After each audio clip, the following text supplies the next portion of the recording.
This happened last fall, in early October, just before the leaves really started turning. My name's Drew, and I live in upstate New York, just outside a small town called Norwich. It's pretty quiet out here. We're surrounded by woods, farms, and a few hiking trails. That's part of what I like about living here. It's peaceful, and there's room to breathe. But after what happened, I don't hike anymore. Not alone. Not out here. That weekend, my girlfriend Erin had gone to visit her family in Connecticut, so I had the house to myself. I figured I'd spend the Saturday just relaxing, maybe watching some football and getting outside a bit. There's this trail about 10 minutes from my place. It's not well known, doesn't even have an official name. People just call it the Ridge because it runs along this long, narrow cliff overlooking the forest. It's not maintained by any park service. No signs, no guardrails, just a thin dirt path that winds through dense woods and eventually opens up to a clearing with a great view of the valley. I'd been there maybe a dozen times before, never saw more than one or two other hikers. It felt like my own little secret. That Saturday, around 3 in the afternoon, I packed some water, a granola bar, and my Bluetooth speaker. I figured I'd hike to the clearing, hang out for an hour, and be back before sunset. The air was crisp, but not cold. It smelled like fallen leaves and damp earth. I parked my car near the old gravel lot and started walking in. About 10 minutes in, I noticed how quiet it was. I mean, eerily quiet. No birdsong, no rustling animals, just the sound of my boots crunching leaves. I chalked it up to the season changing. Maybe things were just slowing down. I turned on some music to break the silence and kept walking. About halfway to the clearing, my speaker started glitching. The music slowed and distorted, like when your phone loses connection or the battery's low. But my phone was fully charged, and I had downloaded the playlist. Then it completely cut out. Just died. I figured maybe the speaker gave out. Annoying, but not a big deal. I put it away and kept going. That's when I started hearing it. Something subtle, faint, but definitely there. It sounded like whispering. At first I thought it was just the wind moving through the trees, but there was no wind. The air was completely still, and this didn't sound random. It was rhythmic, like actual words being spoken, low and fast.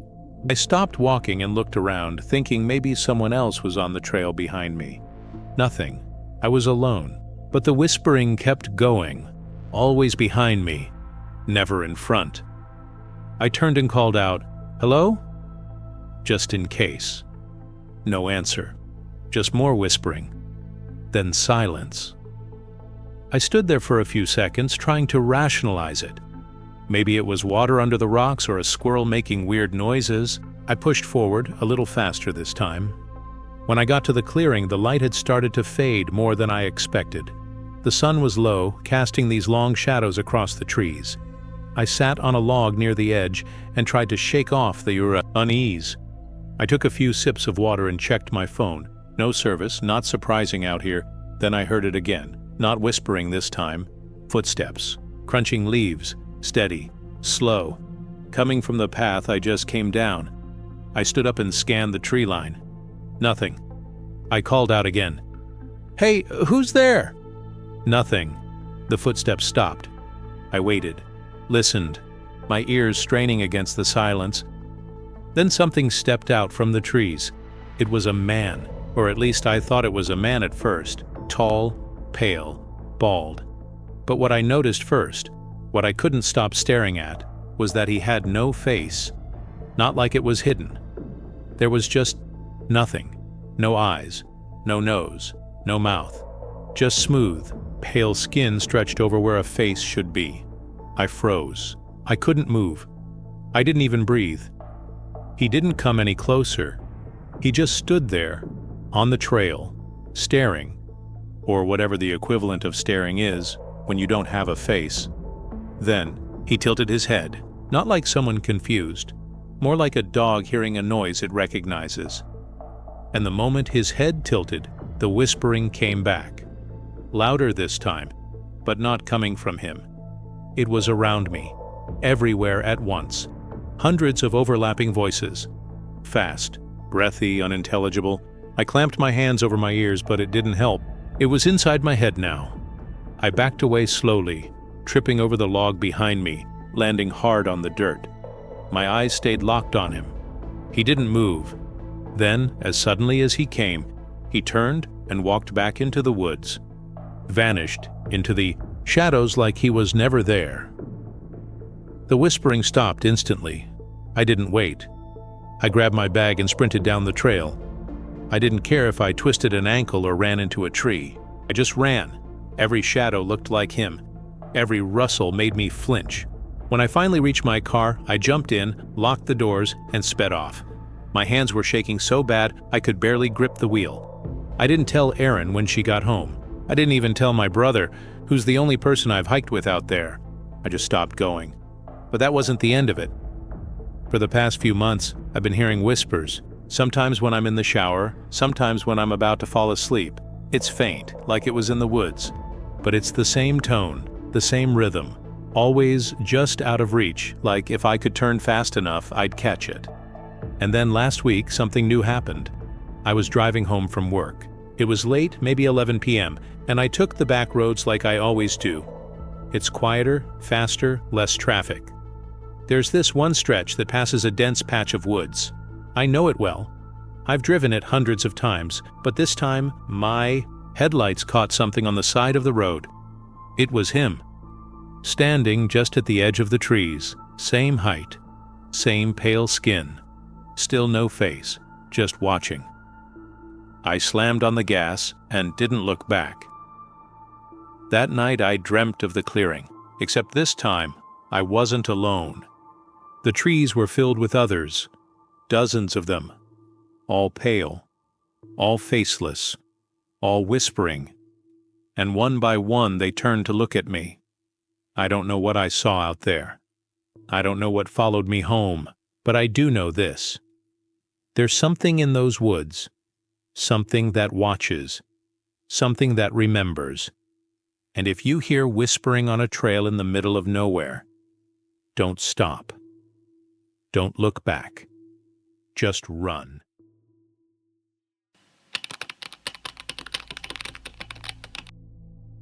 This happened to me last summer, and I still get chills thinking about how close I was to something really bad. I live in Denver, and one weekend, my company had this retreat thing in Boulder. It was nothing fancy, just some workshops, team building stuff, and a free 2-night stay at a lodge. Everyone from the office was either going or making up excuses not to go. I didn't want to drive an hour back and forth both days, so I accepted the free stay. The catch? You had to share a room. I was told I'd be bunking with a guy named Jason. I didn't know him that well. He worked in a different department, and we'd maybe exchanged a couple of what's up nods in the break room before, but that was Woodgate. Still, I figured, whatever. It's just 2 nights. When I got to the lodge that Friday afternoon, Jason was already there. He had the room key and was lying on the bed scrolling through his phone when I walked in. He sat up right away. Big grin on his face and said, "Dude, what's up, roomie?" Like we were old friends or something. I laughed it off and shook his hand. He was super friendly. Almost too friendly. Right off the bat, he asked me a million questions. Did I have a girlfriend? What neighborhood did I live in? What gym did I go to? I tried not to think too much of it. Some people are just chatty, right? The room was nothing fancy. 2 queen beds, a TV, a small bathroom, but it was clean, and honestly, I was just planning to crash there between events. That night, after dinner and some awkward group karaoke, I got back to the room around 11 p.m. Jason was already there, in gym shorts, watching something on his laptop with headphones. He looked up and smiled when I came in, then casually asked if I snored. I said I didn't think so. He laughed and said, "Good, I'm a light sleeper." Then he shut his laptop and turned off the lights without another word. I woke up around 3 a.m. because I thought I heard something, like whispering. I stayed still, listening. It was faint, too faint to make out, but it was coming from Jason's side of the room. Then it stopped. I rolled over and tried to go back to sleep. But that's when I noticed Jason wasn't in his bed. He was standing near the foot of mine, just standing there. I jerked up and said, "Dude, what are you doing?" He didn't answer. At first, just sort of swayed in place like he was sleepwalking. Then he said, "Sorry, I thought I heard something outside." I looked toward the window. The blinds were shut. I couldn't hear anything. Then he turned and got back into his bed like it was nothing. Needless to say, I barely slept the rest of the night. The next day, I told myself maybe he was sleepwalking. It was weird, sure, but I didn't want to overreact. I even joked about it with some coworkers at lunch, and a couple of them laughed it off like, "Oh yeah, Jason's a little weird, but harmless." I shrugged it off. That evening, we had a campfire thing. S'mores, drinks, whatever. I had a few beers. Not enough to get drunk, just enough to feel mellow. Around midnight, I headed back to the room, expecting Jason to be asleep. He wasn't. He was sitting on his bed in the dark, just staring at the door. When I walked in, he didn't even blink. He just said, "You came back." I kind of laughed, awkwardly, and said, "Yeah, where else would I go?" He just smiled and said, "A lot of people disappear in the mountains." I froze for a second. I was waiting for him to laugh or say he was kidding, but he didn't. He just kept smiling. I sat on my bed and pulled out my phone, pretending to scroll through stuff, but I was really texting my coworker Nick to ask if he was still up. He wasn't. That night, I locked the bathroom door and slept in there, curled up with a towel as a pillow. At around 4 a.m., I woke up to the sound of the doorknob turning. Jason was trying to open the bathroom door. I didn't say anything. I just held my breath and waited. After a minute, the knob stopped moving. Then I heard footsteps walk away. The next morning, I got up early, packed my bag, and told the event coordinator that I had a family emergency and needed to leave early. She didn't ask questions. I didn't wait around for breakfast or a group photo or anything. When I got home, I looked up Jason's name on Facebook. Nothing came up. Then I checked our company directory. He wasn't listed, not in any department. I emailed HR asking if there was a Jason redacted who worked in operations. The response I got back was short and direct. There is no employee by that name. So, who the hell was he? I still don't know. Someone let him into that event. Someone assigned him to my room. But every time I've tried to ask about it since, I get vague answers like, "Oh, that must have been a mistake," or "He was probably with another team." But I saw the look in his eyes when he stood at the foot of my bed. That wasn't someone just looking to make a new friend. That was someone waiting for the right moment.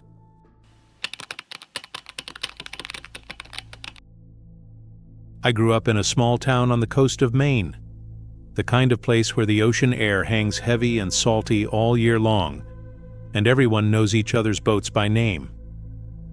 My family owned a modest old lobster boat, and the summer I turned 20, my dad handed it down to me. That was also the first summer I decided not to go back to college. I told people I just needed a break, but the truth is, I felt this strange pull to stay by the water, like I was supposed to be there. It's hard to explain. Maybe it's just a small-town thing, or maybe I needed space to think. My best friend Dave also stayed in town that summer. He worked the fish market during the day, and most nights we'd grab some beers and hang out on the boat. We had this favorite spot we always went to, near an old abandoned lighthouse on a little island called Gull's Hollow. Nobody ever went out there anymore. The place had been out of use for decades, and the local fishermen used to say it was cursed. But we never took that seriously. It just felt like a cool, quiet place to hang out. One night in early August, we were out there like usual. The sky was overcast and the ocean was calm, but the air felt heavy, like a storm might roll in later. We anchored near the lighthouse and cracked open a couple of beers. We were just relaxing on deck, not saying much, just listening to the waves and the distant clang of a buoy bell somewhere off in the fog. That sound was always a little eerie, but it was comforting too.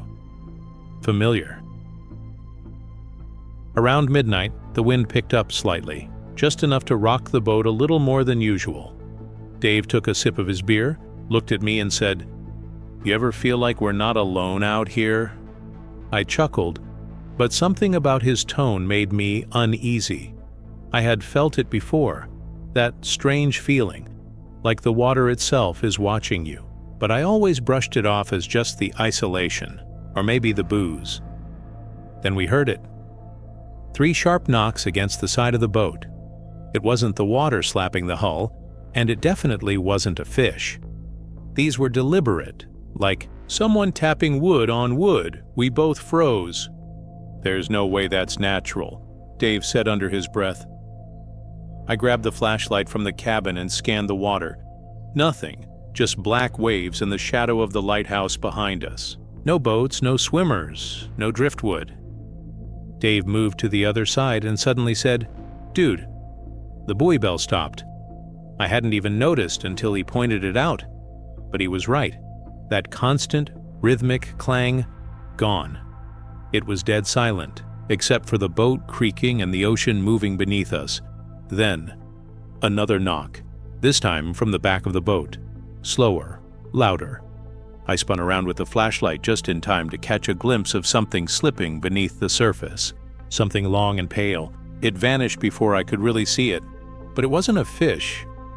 "What the hell was that?" I asked, heart racing. Dave didn't respond right away. He was staring toward the lighthouse. "There's a light on," he said. Sure enough, up in the lantern room, which had been pitch black for decades, was a faint flickering glow, like a candle or an old oil lamp. That shouldn't have been possible. We decided to pull anchor and leave right then. I fired up the engine as Dave hauled in the rope, but just before we moved, we heard the knocks again, this time directly beneath the boat. That's when I felt it, that icy rush of fear through my chest, real fear. We started motoring away, but we weren't even 100 feet from the island when something thumped against the underside of the hull, hard enough to make the boat shift. I floored it. Dave was yelling at me to go faster, but the boat was old.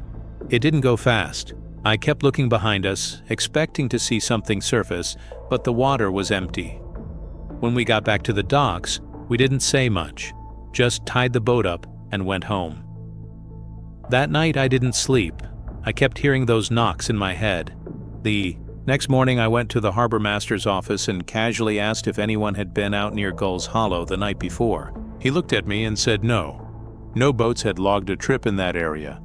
Then he mentioned something else. That buoy bell's been silent all week. Storm knocked the clapper loose. Coast Guard's picking it up for repairs next Monday. I stared at him. "So, it wasn't making any sound last night?" He shook his head. "Should have been dead quiet." I didn't say anything, just nodded and walked out. A few days later, Dave and I went back during daylight, just to see. We didn't drop anchor, just drifted near the island. The lighthouse looked like it always had, dark, decaying, empty. But as we were leaving, I saw something floating in the water. It was a piece of old wood, soaked, splintered, like it came off a wrecked dinghy. There were letters carved into it, faded, but still readable. "The sea remembers." I didn't tell Dave about it. I don't know why. We never went back after that. And to this day, I don't take the boat out after dark. But sometimes, late at night, if I crack my window open, I swear I can hear that same bell, soft, steady, like it's calling, even though I know it hasn't worked in years.